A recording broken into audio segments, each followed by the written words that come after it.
మీరు మొబైల్ జాగ్రత్త వేడవుతాయేమో. సార్, జగనన్న కాలనీలకు సంబంధించినటువంటి ఇళ్ల నిర్మాణము జగనన్న కాలనీలలో మేమున్నాము. ఇప్పుడు ఇక్కడ ఒకసారి పరిశీలించండి. ఇది కింద పునాదులు వేయాలి. ఇప్పుడు కేంద్ర ప్రభుత్వం 1,50,000 రూపాయలు లబ్ధిదారుడికి ఇస్తుంది. తర్వాత 30,000 రూపాయలు పెట్టి రోడ్లు వాటిని డెవలప్ చేయడం పనికి ఆహార పథకం, నరేగా నిధులు పెట్టి మిగతావన్నీ కూడా చేయాల్సిన అవసరం ఉంది. మౌలిక సదుపాయాలని రాష్ట్ర ప్రభుత్వం ఏర్పాటు చేయాల్సి ఉంది. ఇది దీనికి సంబంధించిన ఖర్చు. మీరు ఇక్కడ పునాదులు చూడండి.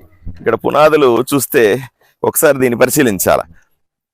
కేవలం 2 రాడ్లు పెట్టినారు. 2 రాడ్లు పెట్టి ఇంత సిమెంట్ వేసారు. దీంట్లో దీని మీద ఒక బీమ్ వేస్తారు. దీనికి కనెక్ట్ చేస్తా బీమ్ వేస్తారు. ఈ బీమ్ వేస్తే దీని రకమైనటువంటి పునాదుల మీద ఈ రకమైనటువంటి సిమెంట్ వేసిన 4 రాడ్ల మీద ఈ ఇల్లు ఎంతకాలం ఉంటుంది? కనీసం 100 ఏళ్ళు ఉండాలని ప్రభుత్వం చెప్తుంది. కానీ ఎంతకాలం ఉంటుంది ఈ ఇల్లు? ఒకసారి ఆలోచన చేయాల్సిన అవసరం ఉంది. మళ్ళీ లోపలికి వెళ్తున్నారండి మీరు.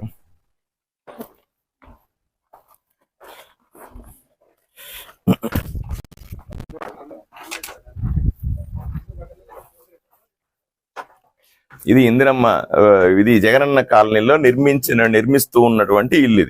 ఇది 20-22 సైజుతో ఉండాలి. 20 అడుగులు × 22 అడుగుల సైజులో ఉండాలి. మీరు ఆలోచన చేయండి, 4 ఉంటే, ఒక కుటుంబం ఉంటే, ఇది ఒక రూము, దీంట్లో ఈ చిన్న రూమ్ లో మనిషి ఇలా 1 సెంటు భూమితో ఇల్లు అన్నారు. దీంట్లో ఎలా బతుకుతారు ఆలోచన చేయండి. నిర్మాణం చూడండి ఎంత నాసిరకంగా ఉందో ఈ నిర్మాణం అనేది ఒకసారి అర్థం చేసుకోవాలి. ఇంత భయానకంగా ఉంటే ఈ ఇల్లు పెద్ద నిజంగా పరిస్థితిలో పెద్ద విపత్తు ఏదైనా వస్తే కూలిపోయే పరిస్థితి. ఆ స్లాబ్ అనీవన్ గా ఉండడం కానీ, లేకపోతే ఈ గోడలు వంకరటింకరగా ఉండడం కానీ, లేదా దీనికి బేస్మెంట్లు సరిగా లేకపోవడం కానీ, ఇవన్నీ కూడా ఎక్కడికి దారి తీస్తాయో ఆలోచన చేయాలి. యాక్చువల్గా చాలా ఇప్పుడు ఇంజనీర్లు చెప్పారు, ఇక్కడ సుమారుగా ల్యాండ్ తీసుకుంటున్నప్పుడు సుమారుగా 170 ఎకరాలు ఇక్కడ జగనన్న కాలనీకి ప్రొక్యూర్ చేసినప్పుడు చెప్పారు, ఈ భూమి వ్యవసాయమైన భూమిది, దీంట్లో ఇంటి నిర్మాణం చేపట్టడం అంత క్షేమస్కరం కాదు, ఇది వద్దు అని చెబితే కూడా దీన్ని రాజకీయ అవసరాల కోసం, కమిషన్ల కోసం ఈ పొలాన్ని తీసుకుని 170 ఎకరాలు తీసుకుని నల్లరేగడి భూమి, ఇది వ్యవసాయానికి మంచి పత్తి పండించేటువంటి నల్లరేగడి భూమి, దీన్ని తీసుకుని జగనన్న కాలనీల కింద మొదలు పెట్టారు. దీని నిర్మాణం కూడా చాలా క్లియర్ గా ఉంది. ఇప్పుడు నిర్మాణం సరిగా లేదు, స్పేస్ 1 సెంట్లో సరిపోదు, నాసిరకం బిల్డింగ్ కడతా ఉన్నారు. బిల్డింగ్ కట్టడానికి యోగ్యమైనటువంటి భూమి కూడా కాదు, కుంగిపోయే భూమి, ఆ రకమైనటువంటి పునాదులు, వీటితో ఎంత ఇబ్బంది ఉంటుందో, ఎంతకాలం ఉంటుందో, వీళ్ళ ఉద్దేశమే దీన్ని ఏదో రకంగా ముగించామంటే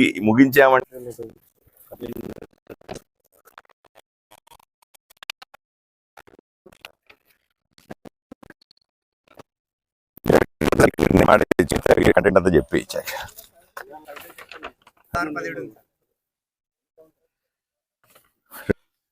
ఇది ఏం ఏరియా? ఇది ఆదోని అర్బన్ కి సంబంధించిన, అంటే పట్టణానికి సంబంధించినటువంటి జగనన్న కాలనీలకు ఏర్పాటు చేసినటువంటి స్థలంలో ఉన్నాను. ఇది మండగిరి పంచాయతీలో వస్తుంది. మనకి సుమారుగా నేను తీసుకున్న సమాచారం ప్రకారంగా 170 ఎకరాలు ఇక్కడ ప్రొక్యూర్ చేసినారు. 170 ఎకరాలు పొలాలని, అగ్రికల్చరల్ ల్యాండ్ ని ప్రొక్యూర్ చేసినారు. అప్పట్లోనే ఎన్నో ఆరోపణలు వచ్చినాయి. ఈ సర్వేలు చేసిన సందర్భంలో ఈ భూమిలో ఇళ్లు కట్టుకోవడానికి యోగ్యమైంది కాదు అని అప్పట్లోనే సర్వేలు చెప్పినారు. అందరూ కూడా, ప్రజలు కూడా చెప్తున్న సందర్భంలో వాళ్ళు ఏం పట్టించుకోకుండా 170 ఎకరాలు ఇక్కడ తీసుకున్నారు.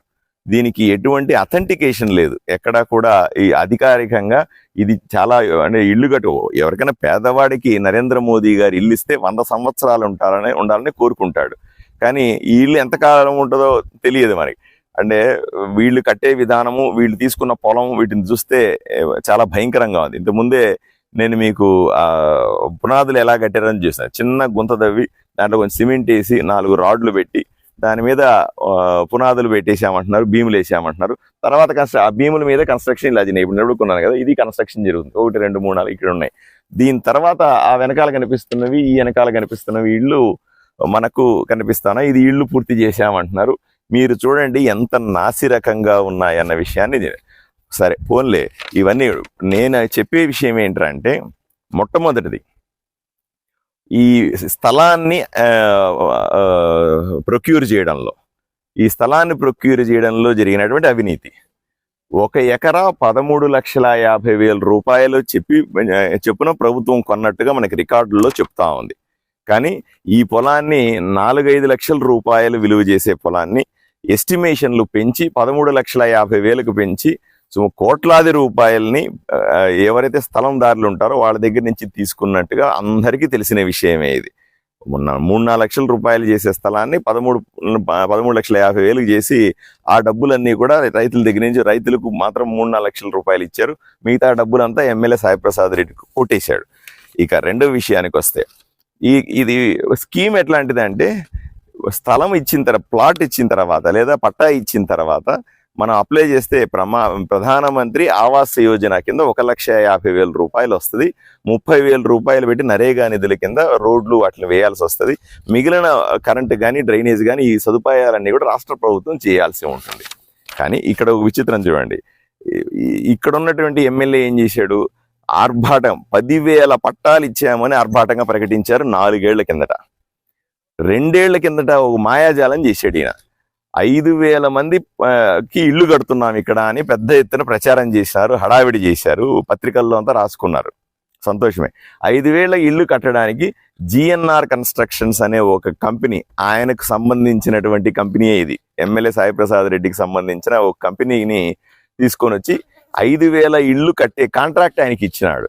ఆయన ఇవ్వడానికి లేదు కదా, లబ్ధిదారులు 5,000 మందిని పిలిపించి, ఆ సచివాలయాలకు పిలిపించి వాలంటీర్ల ద్వారా మీరు అగ్రిమెంట్లు ఇవ్వండి జిఎన్ఆర్ కన్స్ట్రక్షన్స్ కి అనే ఆయన కంపెనీకి అగ్రిమెంట్లు చేయించినారు.